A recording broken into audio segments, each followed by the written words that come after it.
Assalamualaikum warahmatullahi wabarakatuh. Salam dan bahagia. Perkenalkan saya Agus Mustafa SPD, calon guru penggerak angkatan 10 kelas 302A dari SMKN 1 Wonoasri, Kabupaten Madiun. Dalam video ini saya akan membagikan diseminasi penerapan budaya positif di sekolah yang merupakan aksi nyata modul 1.4, yaitu terkait dengan budaya positif. Tujuan aksi nyata modul 1.4 yaitu CGV dapat menyampaikan pembelajaran dari penerapan konsep inti dari modul budaya positif serta pemahaman mereka mengenai konsep-konsep inti dalam modul budaya positif. Aksi nyata modul 1.4 disampaikan dalam berupa webinar, yaitu webinar Kombe yang disampaikan pada Minggu 9 Juni 2024 pukul 19.00 sampai dengan selesai melalui aplikasi Zoom dengan topik budaya positif. Di sini juga ditambah dengan prakonversi dan perencanaan pangkat, karena saya selain juga sebagai CGP juga mengurusi prakonversi dan perencanaan PK teman-teman di sekolah.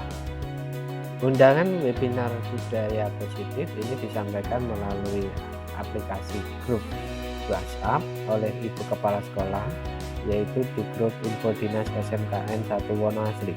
Webinar ini diikuti oleh 33 peserta. Yang pertama, Ibu Rudy Hartadi, Pak Kadarismanto, Bu Mutmiyadi, Bu Zainul Mahmudah, Pak Ananto Eko Nugroho.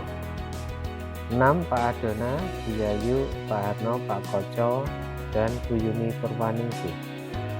Bu Esti Antari, Bu Ani Yunasih, Bu Ananda Megantari, Pak Mutarom, Pak Umuh Husaini, dan Bu Wahyu Indah Sintawati.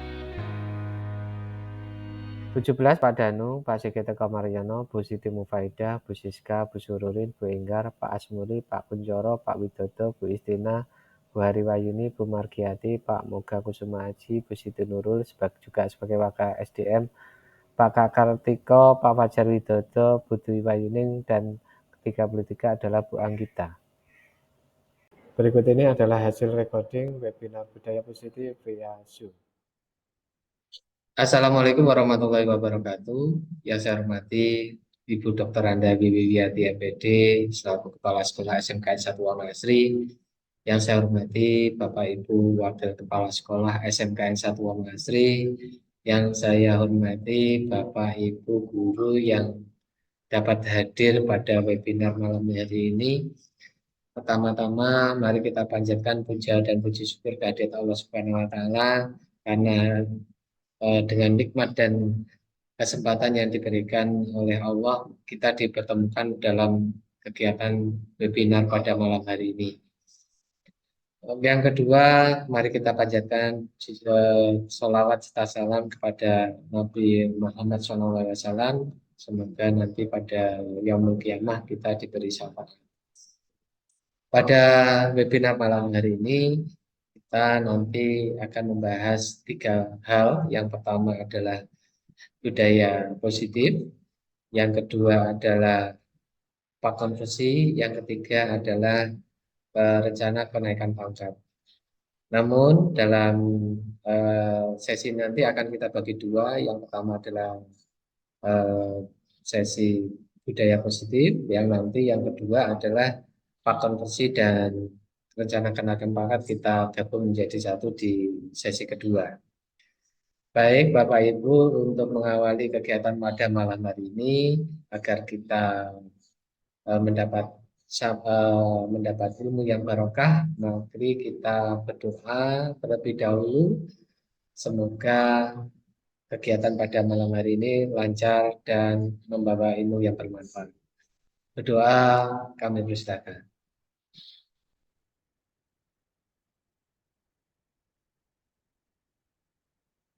Berdoa selesai.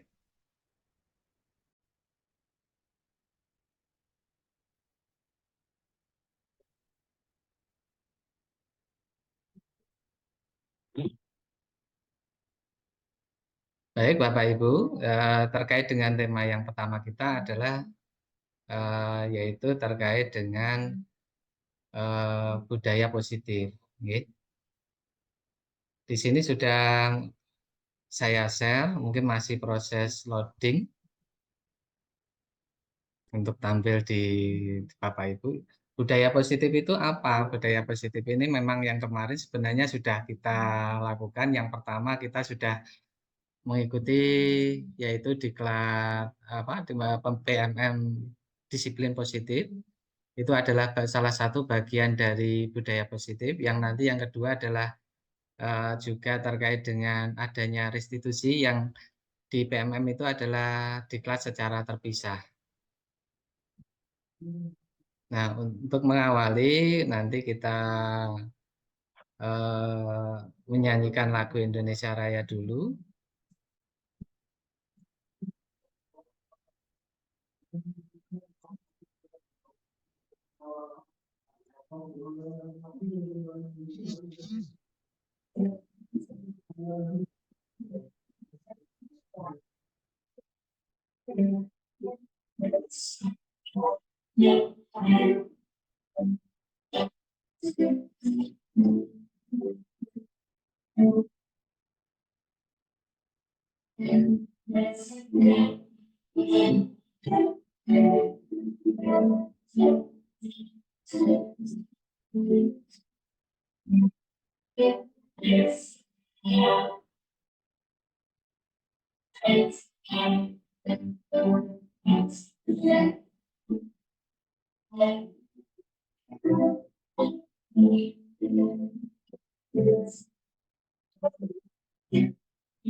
Baik, Bapak Ibu, kita sudah menyanyikan lagu Indonesia Raya. Yang selanjutnya adalah kita buat kesepakatan dia nggih, untuk webinar. Yang pertama mohon on kamera, sakit nggih kira-kira. Yang kedua untuk mute apa ini untuk mic apabila nanti dibutuhkan monggo dibuka atau di unmute. Nah, mari kita mulai. Yang pertama adalah terkait dengan budaya positif nih. Ini agak butuh waktu untuk share.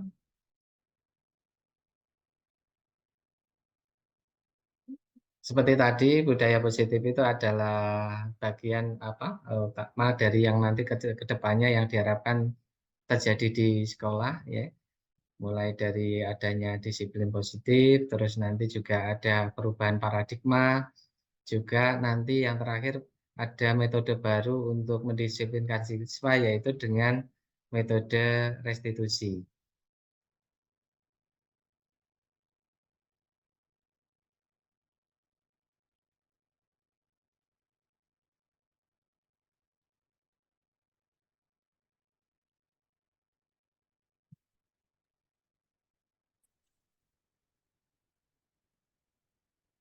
Minta waktu sebentar nih untuk menampilkan.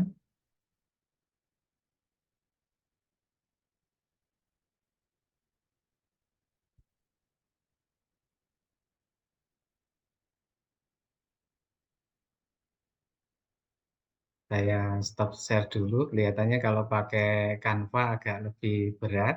Sini saya pindah ke PDF.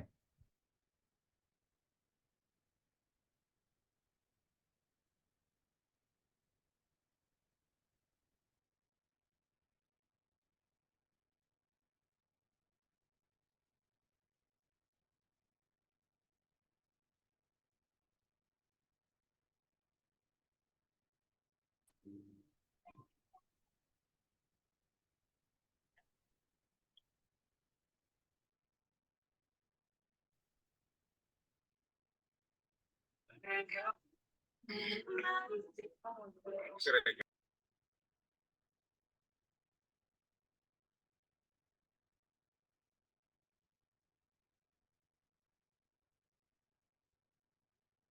kalau pakai anu agak berat ini Bapak Ibu kalau pakai Canva share langsung. Ini saya coba ganti pakai PDF.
Sampun tampil nggih.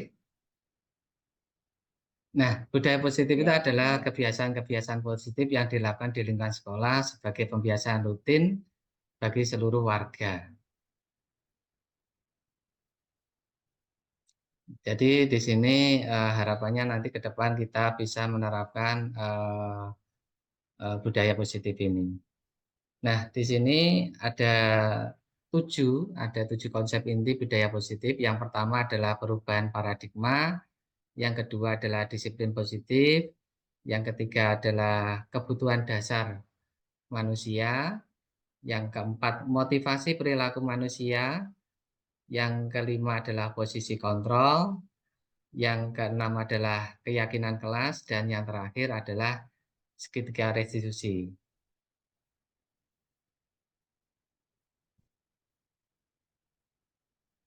Nah, perubahan paradigma itu apa? Perubahan paradigma adalah pembelajaran paradigma baru yang dirancang harapannya ke depannya adalah berdiferensiasi dengan nanti adalah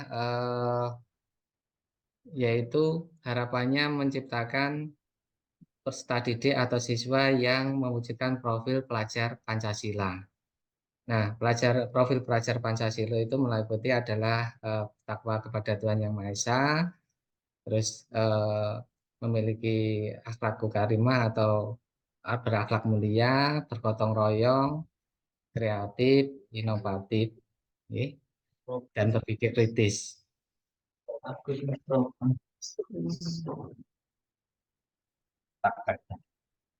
Terus untuk yang terjadi saat ini memang ada mungkin miskonsepsi tentang yang tentang pemikiran kita, termasuk juga pada diri kita sendiri. Yang pertama adalah miskonsepsi tentang teori kontrol, di mana ilusi bisa mengontrol guru dan guru itu bisa mengontrol murid. Jadi apabila seseorang itu dia memiliki sesuatu yang digenggam, terus dia itu tidak ingin memberikan, maka orang lain itu tidak bisa memaksa dia itu membuka genggamannya. Begitu juga guru dengan murid. Sebenarnya pada saat kita itu berhadapan dengan murid, kita itu tidak bisa mengontrol secara langsung murid. Yang terjadi. Iya. Nah, bagaimana kalau kita itu bisa menyuruh murid itu kok mau, gitu?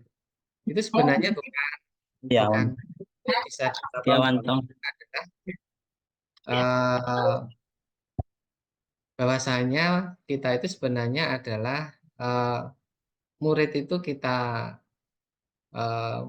ini kita pengaruhi sehingga terjadi ada motivasi dan pribadi murid itu sendiri atau dari kemauan murid itu sendiri yang mau mengikuti kita.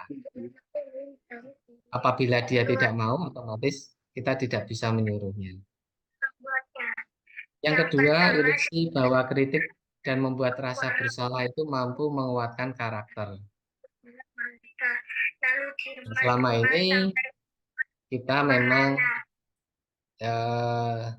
yang kita pahami dengan kita itu memberi kritikan, dengan kita itu membuat anak itu memarahi, membuat rasa bersalah itu bisa menguatkan karakter siswa. Tapi di teori yang baru ternyata ini begitu itu tidak benar. Bahwasanya yang benar adalah jangan sampai kita itu membuat anak itu merasa bersalah terlalu dalam. Boleh mengkritik, tapi jangan sampai membuat anak itu merasa down. Yang ketiga, warna. Mohon di-mute ya Kak Usen, Pak Danu. Yang ketiga adalah ilusi bahwa semua penguatan positif efektif dan bermanfaat. Jadi kadangkala kita itu memberi hadiah yang berlebihan itu bisa membuat anak itu bisa motivasi. Ternyata itu tidak tepat. Karena apa? Ternyata bahwa dengan saat kita menghentikan hadiah, maka dia nanti akan berhenti. Tapi memang ini adalah butuh proses karena ini adalah teori baru yang nanti perlu kita adaptasi. Yang keempat adalah ilusi bahwa orang dewasa berhak memaksa. Nah, ini yang mungkin terjadi pada pendidikan di yang lampau, yang terutama pada orang-orang tua kita. Dengan dipaksa, maka ini bisa membuat anak itu bisa sukses. Nah, ini ternyata menurut teori yang baru ini kurang tepat. Nah, mengubah paradigma dari stimulus respon menjadi pendekatan teori kontrol. Ini menurut pakar Stephen R. Covey, bahwa kesadaran akan paradigma yang sangat penting untuk menyadari bahwa pendekatan stimulus respon cenderung melihat perilaku seseorang sebagai reaksi langsung terhadap rangsangan. Nah, ini contoh ya realitasnya adalah kebutuhannya semua itu sama. Ternyata kebutuhan kita masing-masing memang berbeda. Semua orang melihat hal yang sama, ternyata setiap orang memiliki gambaran yang berbeda. Nah, di sini mungkin Bapak Ibu sudah banyak mengetahuinya. Nah, mungkin ini adalah kita selaraskan aja dengan teori-teori yang baru. Jadi lanjutnya adalah yang tadi dari bagian pertama dari budaya positif adalah disiplin berasal dari kata disiplina atau belajar, yaitu yang mengacu pada disiplin diri yang memiliki tanggung jawab terhadap apa yang telah dilakukan berdasarkan nilai-nilai yang diyakininya. Di samping itu, disiplin positif merupakan salah satu cara dalam menerapkan disiplin yang bertujuan menumbuhkan kesadaran serta memberdayakan murid tanpa penghargaan, imbalan, atau hukuman. Nah, ini yang tadi ternyata menurut teori baru itu penghargaan, imbalan, atau juga yang negatif yaitu hukuman ini kita diminta untuk menguranginya. Seorang guru memiliki tujuan untuk menciptakan disiplin diri pada anak dengan mengacu pada nilai-nilai universal dan memiliki motivasi intrinsik atau motivasi dari dalam. Sebagai contoh ini Bapak Ibu, anak-anak kita itu tidak kita ajari bagaimana dia menggunakan HP, bagaimana dia bisa ini kita tidak negatif atau positifnya, tapi ini dilihat dari motivasinya. Dia tidak kita ajari bagaimana dia main game, bagaimana game itu bisa mabar atau main bersama. Nah, ternyata anak-anak SD pun sudah bisa dia mempelajari itu. Karena apa? Ternyata ini adalah motivasi intrinsik. Ternyata dengan motivasi intrinsik ini hasilnya jauh luar biasa dibandingkan motivasi ekstrinsik atau dari luar yang kita berikan. Contoh lain mungkin kita mengetahui anak-anak kita, anak staf juga yang di ekstra. Kadangkala kita itu tidak mengajari bagaimana PBB formasi, tapi karena dia itu memiliki motivasi intrinsik, maka dia bisa mengembangkan, bisa mendidik adik-adiknya. Terus juga terbagai juga alumni-alumni kita. Mungkin ada alumni TP yang ternyata suksesnya malah di bidang yang lain, misalkan adalah di eh, digital marketing. Yang memotivasi siapa itu? Yang motivasi adalah dirinya sendiri, adalah intrinsiknya, sehingga hasilnya pun jauh luar biasa daripada yang kita berikan motivasi ekstrinsik. Dan sebagai contoh banyak lagi. Nah, yang tadi nilai-nilai kebajikan universal yang nanti akan dibangun ini sebenarnya cukup banyak, tapi di pendidikan kita nanti adalah di garis bawahi ada 6. Yang pertama adalah beriman, bertakwa kepada Tuhan Yang Maha Esa dan berakhlak mulia, berkebenargaan global, gotong royong, mandiri, kreatif dan bernalar kritis. Ini merupakan eh, profil pelajar Pancasila tadi. Yang lain, jujur, disiplin, kerjasama, sopan santun, toleransi, tanggung jawab, menghargai orang lain, rajin, percaya diri, dan sabar ini nanti dimasukkan ke dalam keenam ini.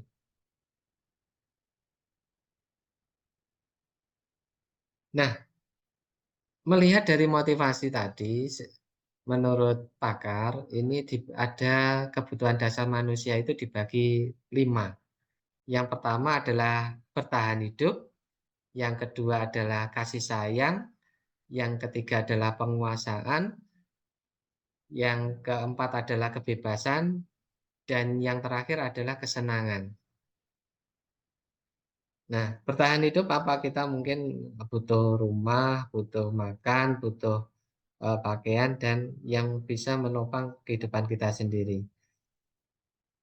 Kasih sayang, nah ini yang nanti perlu kita tumbuhkan di dalam sekolah kita. Jadi dengan program pendidikan ramah anak, maka memang semua itu butuh kasih sayang. Baik kita sendiri sebagai guru, juga murid kita butuh kasih sayang. Penguasaan. Nah, penguasaan ini kita sendiri misalkan kita pengen memiliki sesuatu. Begitu juga murid-murid kita. Mungkin dia juga memiliki pengen menguasai sesuatu. Nah, ini nanti bisa menjadi kita bangkitkan sebagai motivasi intrinsiknya. Dan selanjutnya adalah kebebasan. Kebebasan ini, nah, maka di sini dengan kurikulum Merdeka ini harapannya kita nanti fokus terhadap sifat. Nah, ini memang titik tekannya adalah kebebasan. Apalah nanti kita belajar bersama-sama.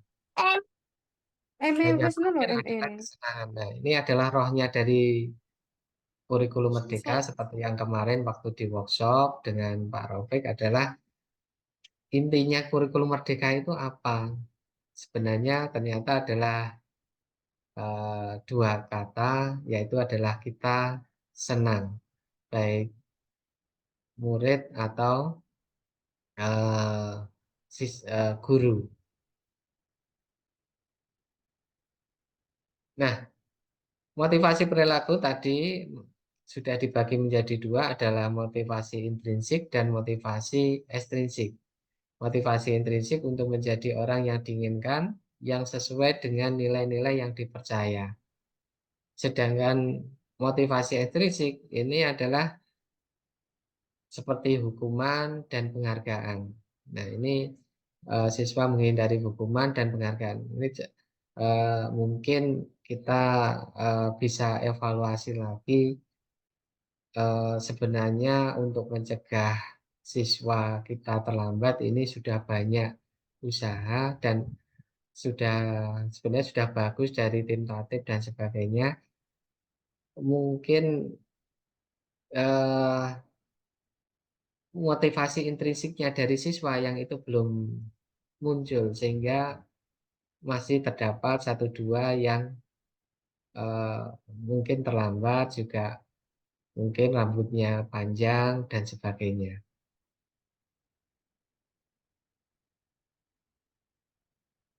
Nah, sifat bedanya apa antara hukuman? Jadi dari motivasi tadi dikembangkan menjadi 3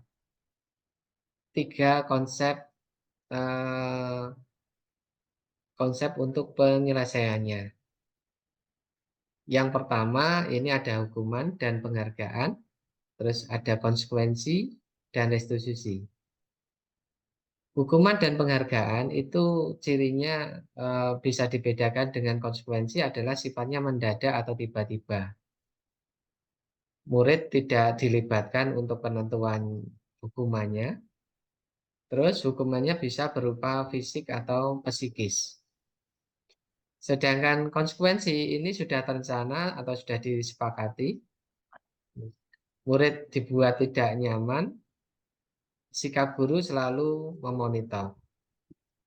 Ini mungkin adalah sistem poin yang mungkin pernah diterapkan di sekolah lain.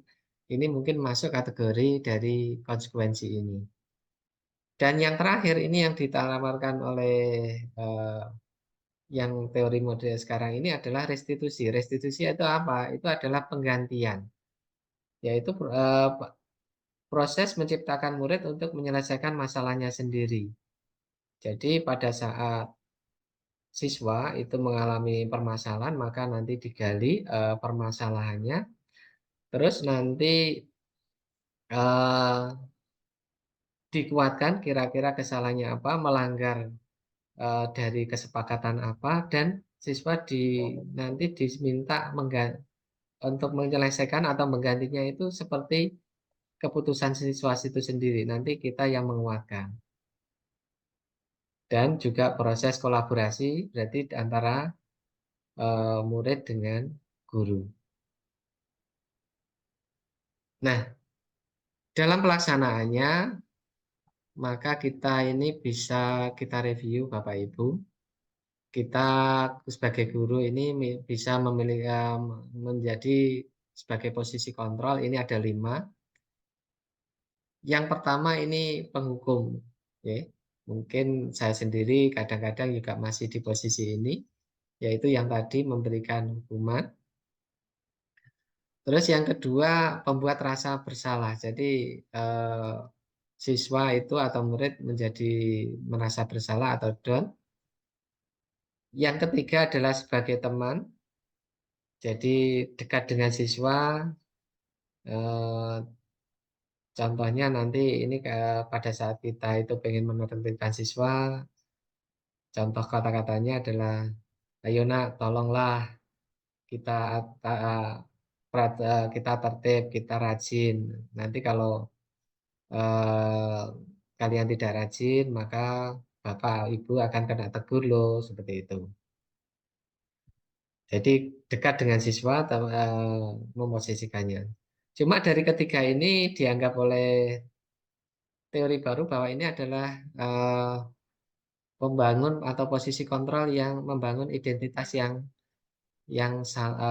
gagal. Nah, harapannya nanti kita ke posisi yang berhasil, yaitu pemantau dan manajer. Nah, posisi pemantau ini gimana? Posisi pemantau ini misalkan contohnya adalah pada saat siswa itu mengalami kesalahan. Misalkan ada siswa yang coret-coret. Nah, tadi ini coret-coret ya.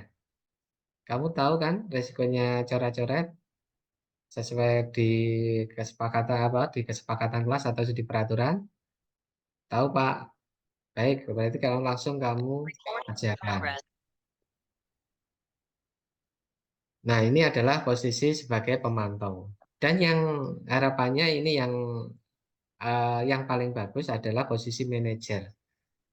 Nah, di posisi manajer ini guru menggali eh, permasalahan siswa, terus siswa itu ditanya kira-kira nanti apabila dia sudah menyatakan kesalahan, dia juga sudah menyatakan bahwa terkait keyakinan apa yang dilanggar, siswa diminta untuk menentukan sendiri kira-kira apa yang dia bisa perbaiki. Perbedaannya dengan pemantau apa? Kalau pemantau misalkan sudah di peraturan harus ngecat, ya, ngecat, maka dia harus ngecat. Tapi kalau manajer nanti kita kasih opsi tergantung dari kemampuannya dia. Bisa digosok atau di apa, tapi memang dengan kita mengarahkan. Harapannya apa? Memang yang dia lakukan ini nanti akan sesuai dengan kemampuannya dia dan dia mengerjakannya dengan tulus ikhlas atau dengan semangat, dengan motivasi internal. Nah, ini adalah 5 posisi kontrol yang 3 tadi di atas adalah sebagai identitas gagal atau pembangunan identitas gagal, yang pemantau yang manajer ini yang identitas berhasil. Umpama tidak berhasil di manajer, maka harapannya kita di posisi sebagai pemantau. Nah, yang selanjutnya adalah keyakinan kelas atau kesepakatan kelas. Di sini Bapak Ibu kemarin sudah banyak melaksanakannya, sudah diupload di PMM, sudah ada yang dapat sertifikat. Nah, mungkin kita ulas lagi apa sih keyakinan kelas atau kesepakatan kelas. Ini merupakan kesepakatan kelas yang diyakini bersama oleh guru dan murid selama proses pembelajaran. Di sini harapannya mampu mewujudkan tujuan dari pendidikan yang berorientasi pada profil Pancasila, mampu meningkatkan motivasi belajar anak, terciptanya kondisi kelas yang nyaman dan kondusif, menumbuhkan perilaku tanggung jawab, dan menciptakan lingkungan belajar yang positif. Nah, mengapa kok ini keyakinan kelas tidak peraturan saja? Jadi kalau kemarin kita lihat kan di kelas itu sudah ditempel tata tertib kelas. Pada saat kita kelas Daihatsu itu sudah di masing-masing kelas sudah ada tata tertibnya.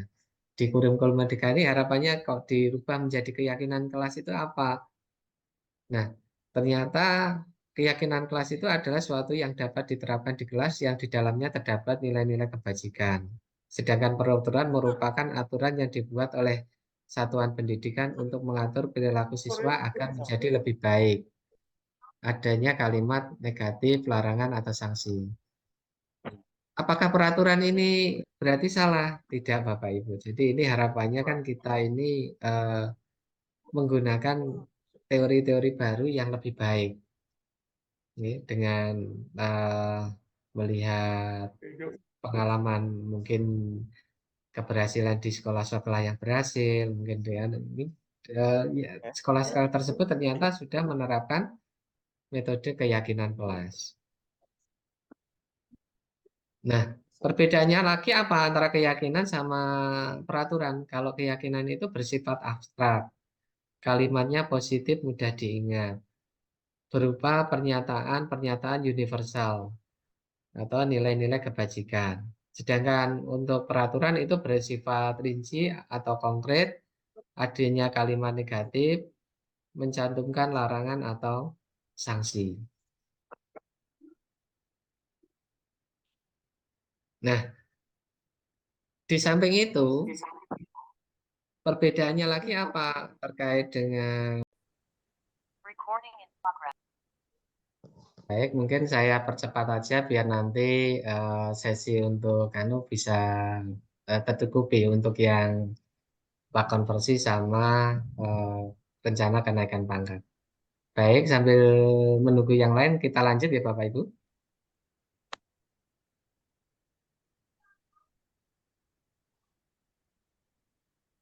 Nah, kemarin mungkin ada pertanyaan dari teman-teman terkait dengan penyusunan keyakinan kelas, ada yang berhasil atau yang disetujui oleh kurator, ada yang ditolak. Nah, ternyata untuk proses pembuatan karya apa ini keyakinan kelas yang sebagai aksi nyata di PMM itu memang ada tahapannya yang perlu nanti kita lakukan. Nah, yang pertama saya melihat yang jelas harus ada masukan dari siswa. Jadi siswa itu memberikan usulan, kalau kemarin bisa lewat Google Form, bisa kertas lembaran ya, seperti yang kemarin Bapak Ibu sudah melakukan bahwa kertas lembaran dibagikan, terus nanti dikumpulkan. Terus kemarin saya membuat dua itu berhasil, cuma eh, agak sedikit berbeda Bapak Ibu. Jadi di situ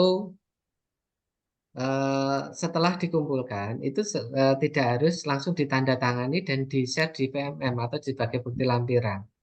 Itu seharusnya melakukan langkah yaitu dengan cara diseleksi dulu. Jadi kalimat-kalimatnya yang dari banyak, misalkan tadi membuat kita sampel atau pada waktu itu kita yang usulan itu 10, maka kita harus pilih dan kita satukan menjadi satu lembar.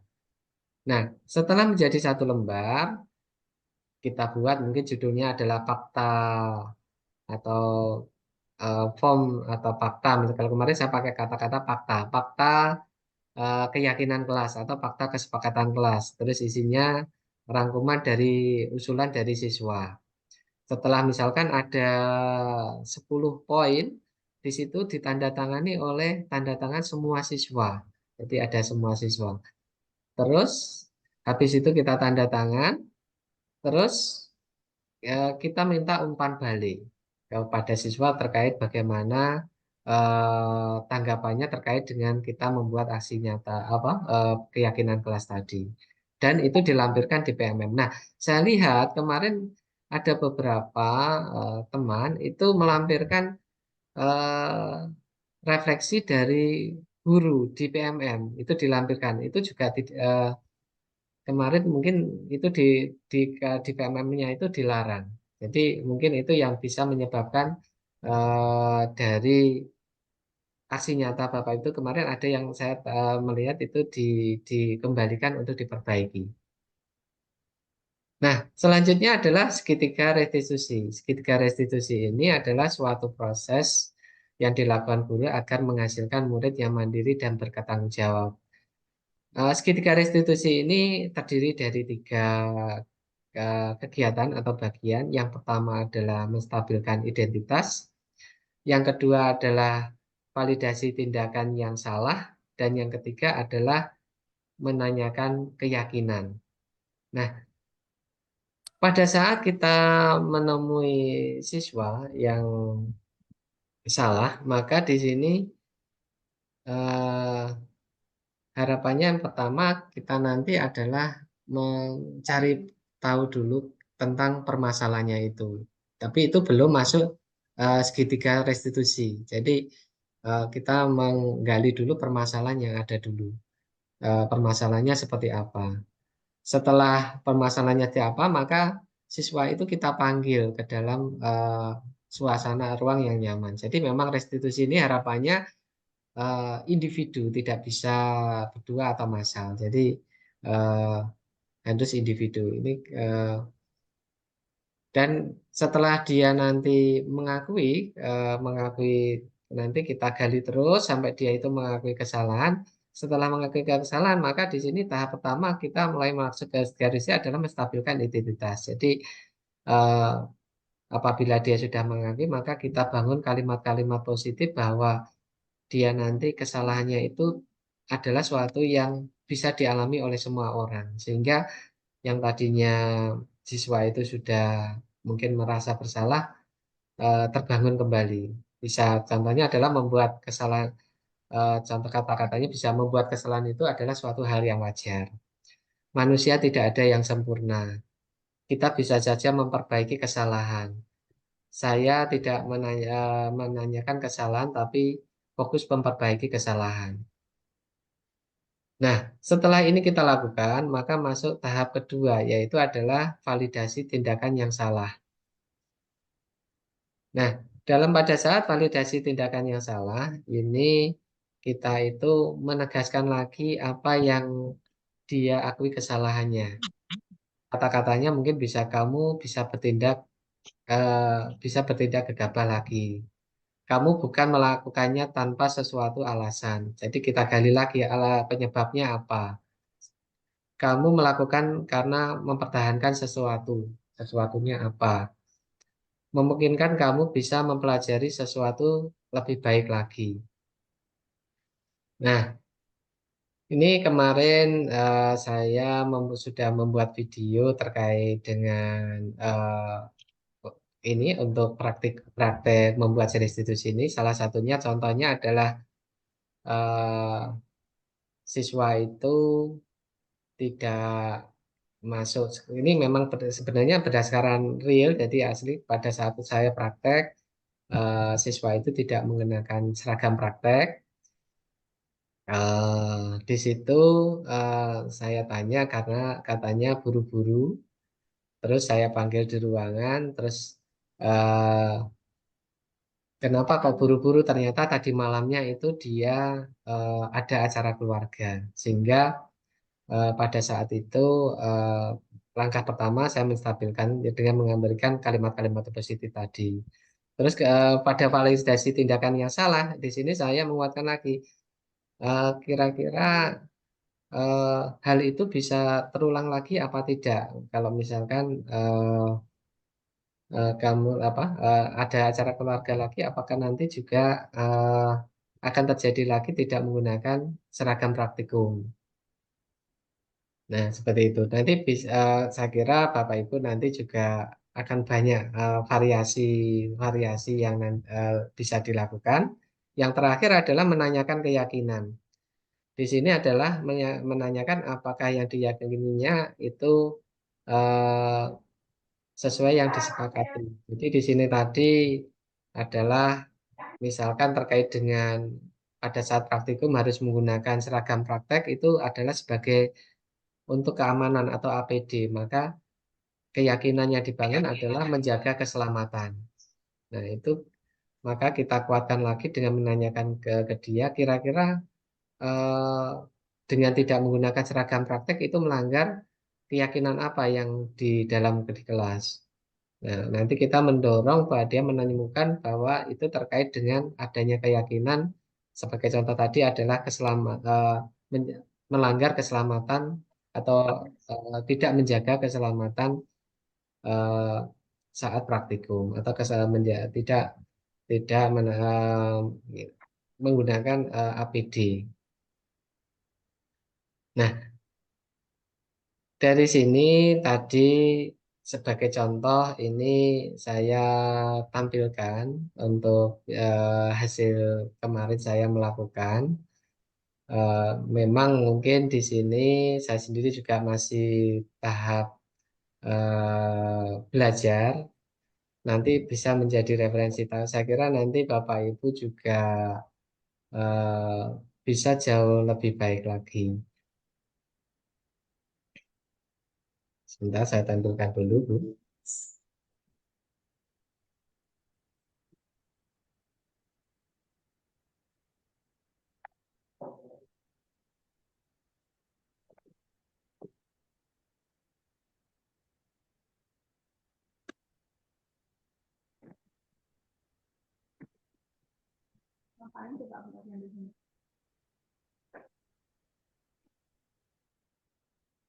Nah, ini contohnya pada saat hari kemarin itu Zaki kata apa itu tidak menggunakan seragam praktek. Terus pada saat apa itu setelah selesai saya panggil untuk di ruangan Samsung.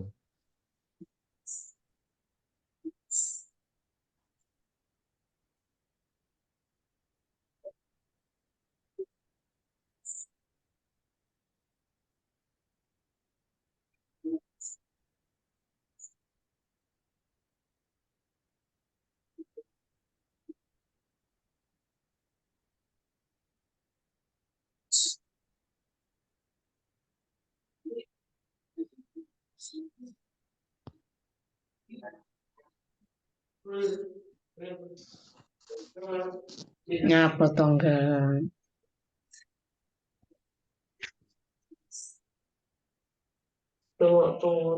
Zoom turun nyapa ya melek ngene lho. Bagaimana? Loh, mau ki jek mandek mergone macet kono. Saiki nggak eling sing baru. Kowe iki apa tonggang?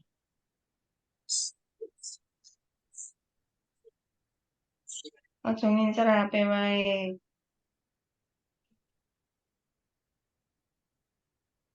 Mohon maaf ya, ini agak delay antara video dan suaranya.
Baik, Bapak Ibu, itu tadi adalah contoh. Mohon maaf tadi agak delay, jadi antara suara memang faktor sinyal. Pada dasarnya adalah untuk melakukan restitusi itu ada 3 hal tadi. Yang pertama adalah menstabilkan identitas, yang kedua adalah validasi tindakan yang salah, dan yang ketiga adalah menanyakan keyakinan. Jadi 3 hal itu yang nanti perlu kita lakukan. Yang tadi yang sudah dilakukan pada saat tadi memang Zaki tidak sudah mengakui tidak menggunakan seragam karena tadi malam ada acara keluarga, terus dia berangkatnya buru-buru, belum disiapkan, terus ada kata-kata positif agar Zaki tidak down dengan menyatakan bahwa istilahnya pada dasarnya kita stabilkan identitas dulu, terus kita kuatkan lagi dari dia sudah mengakui kesalahan, maka kita kuatkan lagi, kira-kira kita gali lagi kesalahannya karena apa, dan yang terakhir adalah menanyakan keyakinan. Nah, dengan harapannya dengan kita itu sering melakukan eh, 3 rutin ini, ya dari harapannya nanti terjadi suatu eh, keyakinan yang melekat pada siswa, karena apabila dia salah lagi akan ditanya kesalahan lagi, stabilkan lagi, terus ditanyakan apa, divalidasi kesalahannya, ditanyakan keyakinannya. Dengan ada siklus berputar ini, harapannya nanti akan membentuk eh, perilaku yang apa itu tertib dari siswa.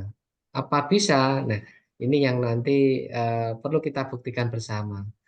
Sebagai contoh, kita mungkin kita sendiri sudah banyak berusaha terkait dengan ketertiban ini atau kedisiplinan ini, tapi kita pengen mencontoh ke sekolah-sekolah maju, atau mungkin yang jarak jauh adalah kita bisa melihat budaya dari sekolah luar negeri yang memiliki kedisiplinan yang tinggi atau ke budaya positif yang tinggi. Nah, harapannya dengan menerapkan teori-teori baru seperti ini bukan berarti kita nanti menyalahkan yang yang lama, tidak, tapi ini adalah sebagai senjata kita yang baru untuk, atau sebagai alat kita baru untuk eh, lebih dalam membuat budaya disiplin positif di sekolah kita. Baik, Bapak Ibu, kita sudah bahas banyak tadi terkait dengan dari yang kita bahas tadi. Di sini mari kita refleksi dari apa yang kita bahas. Di sini eh, nilai kebajikan apa yang sudah melekat pada diri kita. Nah, di sini kita tadi kebajikannya kan ada banyak, tapi kalau yang yang di profil Pancasila ada 6. Jadi ada beriman dan bertakwa kepada Tuhan Yang Maha Esa dan berakhlak mulia, bergotong royong. Nah, dari 6 itu yang sudah pada diri kita apa? Terus kebutuhan dasar apa yang saat ini ingin kita penuhi? Nah, ini yang pertanyaan ketiga ini, yang perlu kita tanyakan pada diri sendiri. Posisi kontrol seperti apa yang sudah ada yang dilakukan pada murid ini? Nah, ini mungkin saya pengen buka chat. Videonya putus-putus nggih Pak Danu nggih. Mohon maaf, ini sinyal Pak Danu mungkin kualitas wifi-nya yang sinyalnya. Eh, Mungkin saya pengen minta pendapat Pak Danu ini. Kira-kira mungkin bukan dari contoh Pak Danu sendiri, atau mungkin gambaran sebagian besar yang ada di kita. Kira-kira posisi kontrol yang sudah ada di sekolah kita posisinya di mana, Pak? Secara umum mawon. Pak Danu mungkin masih mengikuti.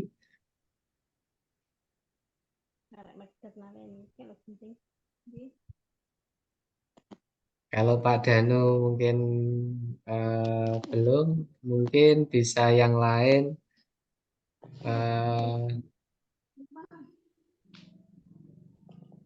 Di sini ada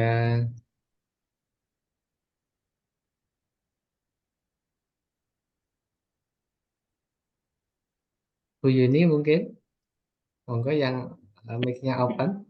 Kira-kira sebagian besar kita tadi kan posisi kontrol itu ada 5, sebagai penghukum, sebagai jadi sebagai penghukum, sebagai teman, sebagai yang membuat rasa bersalah, sebagai pemantau, dan sebagai manajer. Kira-kira sebagian besar yang sudah kita lakukan ini posisinya yang mana Bu kira-kira?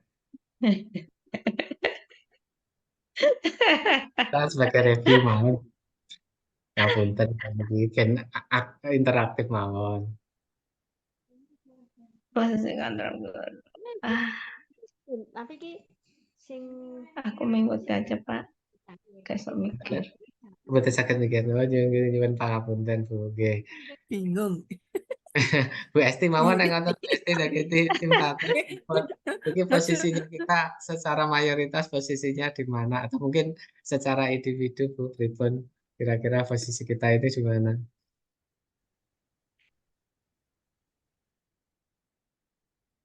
Bu Esti monggo. Kayak iso mikir Pak, aku menyimak penjenengan ae. Oke, terima kasih.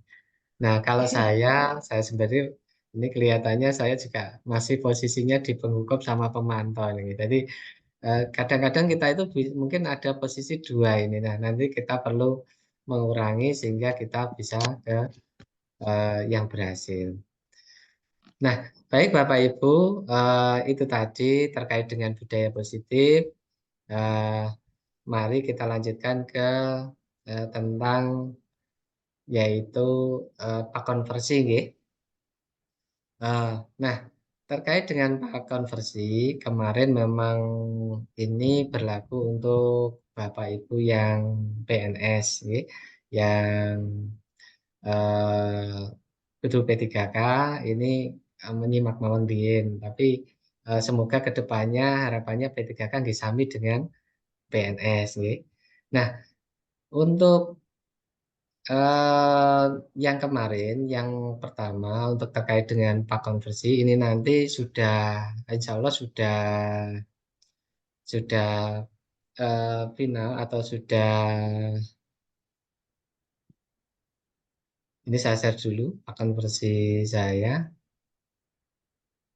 Kemarin informasinya dari tim penilai itu sudah hijau semua atau sudah disetujui, cuma memang perlu kita cek lagi pada saat kita sudah menerima pak konversi. Ya. Yang ini langkah pertama adalah kita dari pak integrasi mawon Rian nggih. Jadi kita biar tidak terpotong-potong. Nah, kita sudah menerima pak integrasi yang pada saat di bulan kira-kira bulan Februari kemarin, di mana nilai pak konversi ini nilainya yang sebelah kiri ini adalah sama dengan pak terakhir kita. Kalau ini Saya belum contoh saya lupa itu. dalam Pak. Saya belum lupa itu. Oh, nggih. Khusus untuk Bu Esti kemarin ada catatan khusus. Nanti saya share tentang Bu Esti, nggih. Nanti Oh, nggih. terus yang belum memang Bu Esti dan eh, Bu Esti Mawon kalau yang pak integrasi, karena ini Bu Esti karena golongan 4B ini pak integrasinya dari Jakarta bukan dari Jawa Timur, harus pakai yang disepakati. Oh, gitu. Pasti. Pasti. Ada yang belum lagi, ada yang belum lagi mungkin Pak Arnas sampun nggih. Sampun Mas, sudah. Nah, ini gini Sudah. Bapak Ibu. Jadi pakon integrasi ini ternyata memang berbeda dengan dulu waktu di share itu katanya mau ada penambahan atau selama pada saat jeda waktu antara pak kita dengan pak integrasi. Tapi ternyata yang nanti itu yang dikonversi itu mulai dari akhir pak integrasi sampai pak konversi, jadi semacam ada pemutihan. Jadi misalkan gini, pada saat Bapak Ibu guru itu dinilai naik pangkat terakhir, misalkan ini kalau saya ini kan pak terakhir saya di 2022, misalkan Bapak Ibu itu pak terakhirnya di 2020. Nah, pada saat mendapat pak integrasi, maka di sini diseragamkan semua adalah sampai 31 Desember 2022 dengan nilai yang sama dengan pak yang dulu. Yaitu adalah, misalkan contoh saya ini adalah 401. Sehingga antara yang 2020 sampai 2022 ini kayak semacam pemutihan atau tidak dinilai, karena alasan dari tim penilai sendiri tidak ada penilaian pada periode itu. Jadi memang ada yang semacam dirugikan. Tapi memang juga nanti ada ini lagi ada keuntungannya Bapak Ibu. Jadi pada saat nanti kita ke depan, kita nanti tidak diribatkan dengan adanya pemberkasan kalau misalkan yang golongan 3C ke atas harus membuat PTK, yang 4B ke atas harus membuat jurnal apa itu di artikel jurnal BSBN.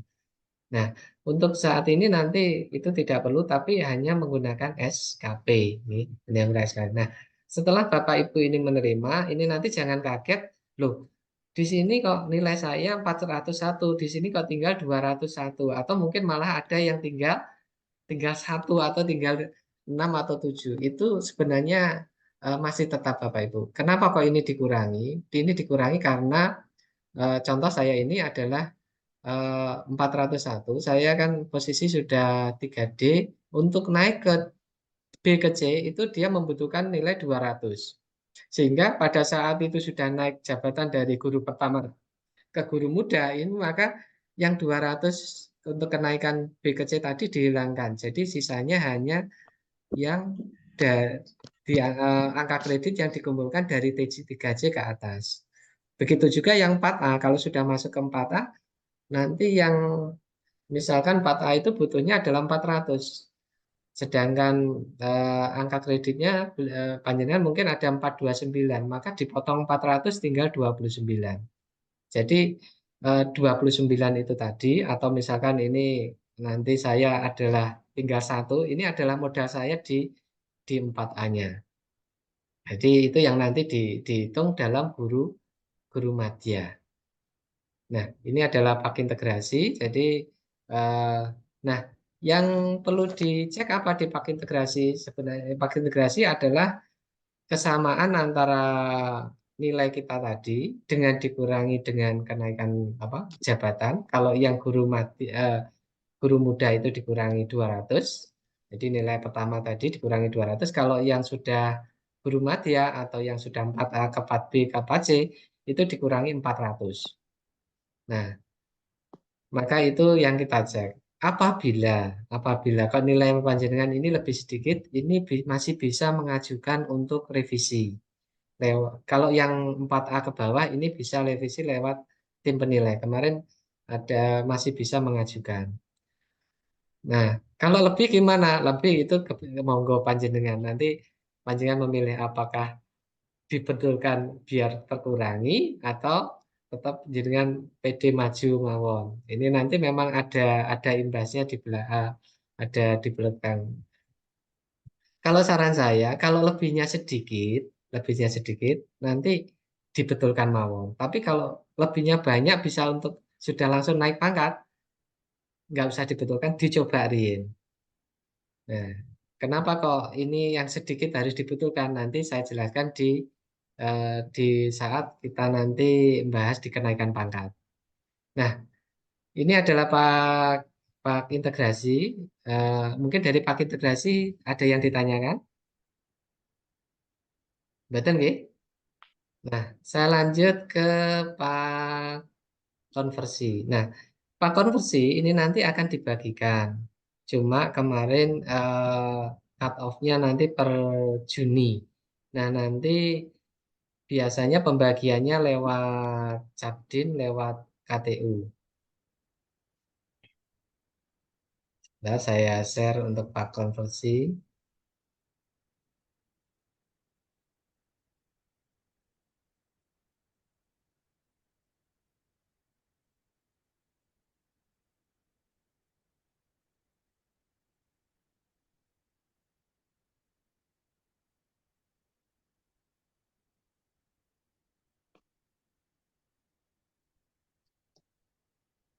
Sampun tampil nggih.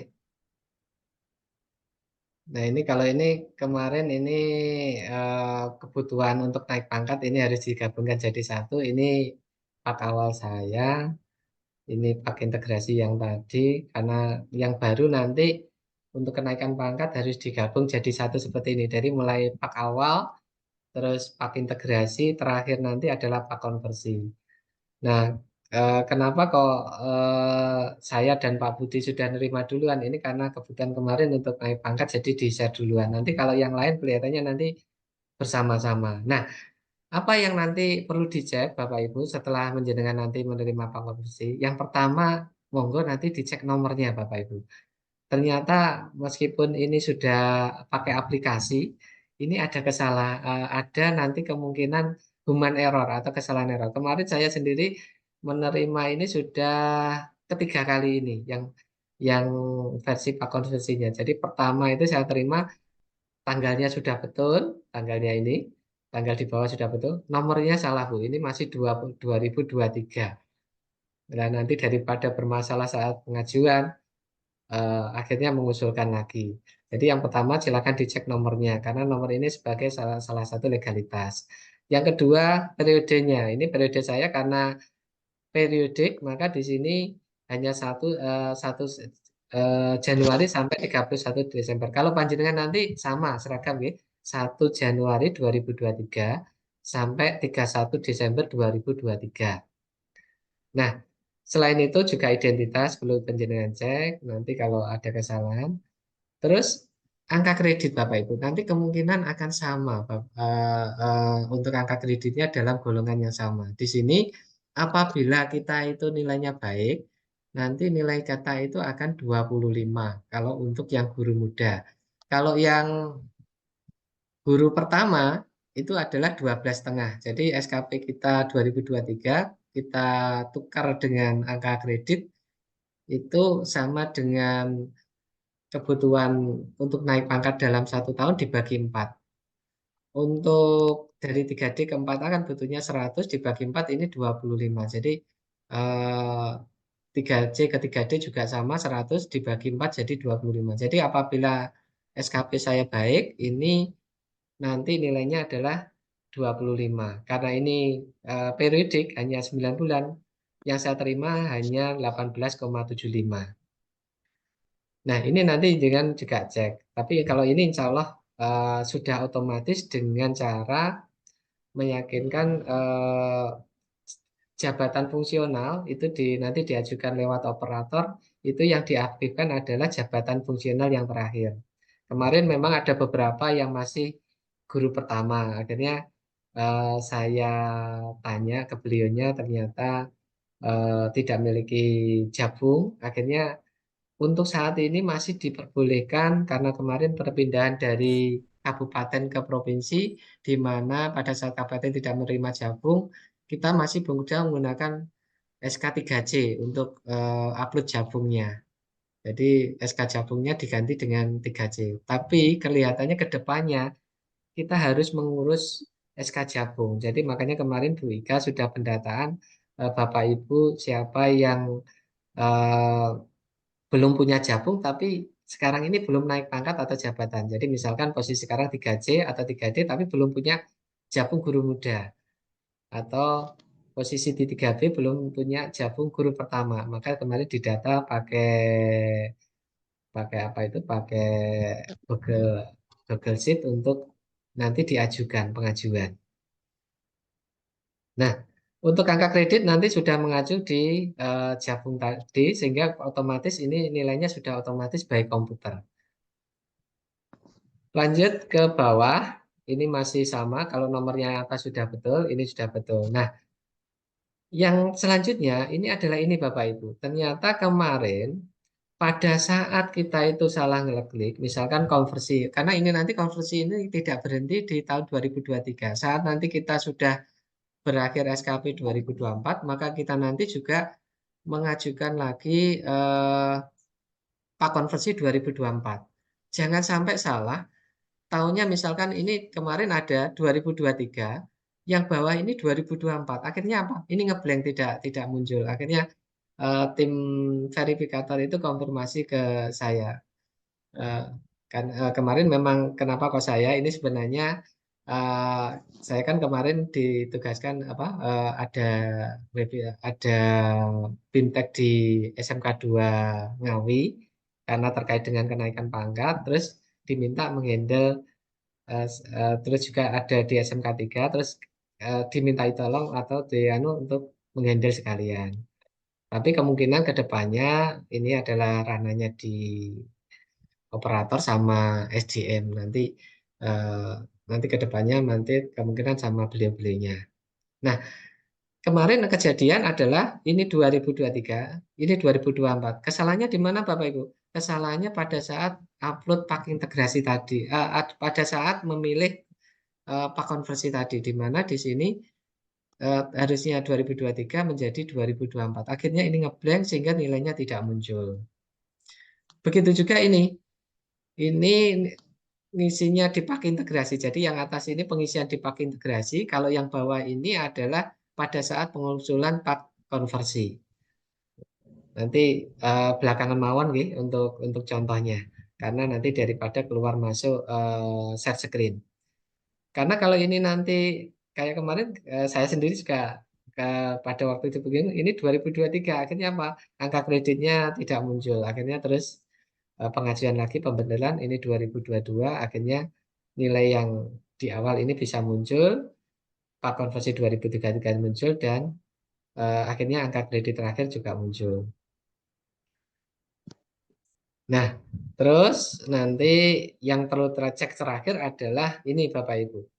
Jenengan harus memperhatikan nilai. Jadi nilai di sini ada nilai akhir dibandingkan dengan pangkat atau jabatan ini sudah melebihi atau belum. Kalau melebihi berarti Anda sebenarnya berhak untuk di sini dapat. Tapi kalau belum, memang ini belum dapat. Nah, harapannya dengan dicek ini kadang-kadang ini juga manual Bapak Ibu. Jadi bisa jadi ini nilainya lebih tapi bawahnya belum dapat itu juga bisa. Makanya nanti juga dilihat setelah menerima konversi juga perlu dicek kembali. Ini nilainya yang 2019 ini sudah lebih tinggi dari yang 100 sama yang 200 apa belum? Kalau sudah berarti jenengan di sini perlu dapat, nih, dapat. Ini kan nanti tidak hanya 2023, 2024 nanti ngurus konversi lagi, 2025 juga ngurus konversi lagi, dan sampai nanti panjenengan kenaikan pangkat. Nah, untuk kenaikan pangkat ini nanti begini Bapak Ibu. Jadi misalkan ini saya stop screen dulu, saya kasih ilustrasi.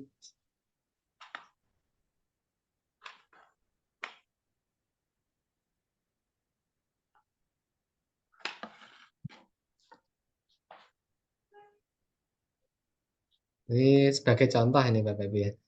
2023 panjenengan punya nilai 29,100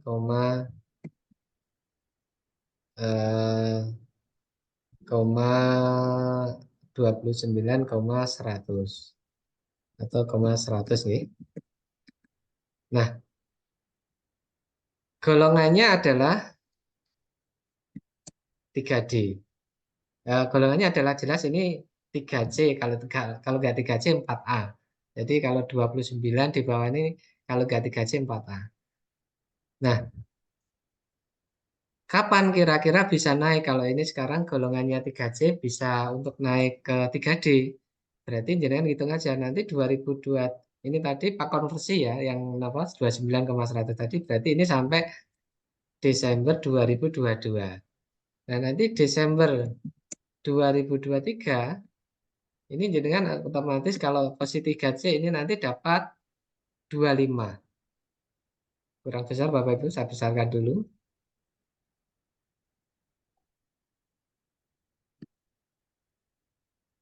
Terus nanti di 2024 otomatis akan nilai angka kredit 25 lagi.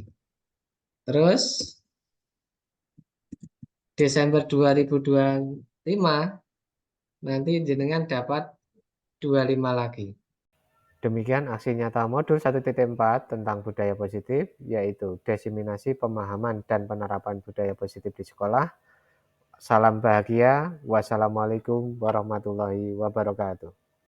Demikian aksi nyata modul 1.4 tentang budaya positif, yaitu diseminasi pemahaman dan penerapan budaya positif di sekolah.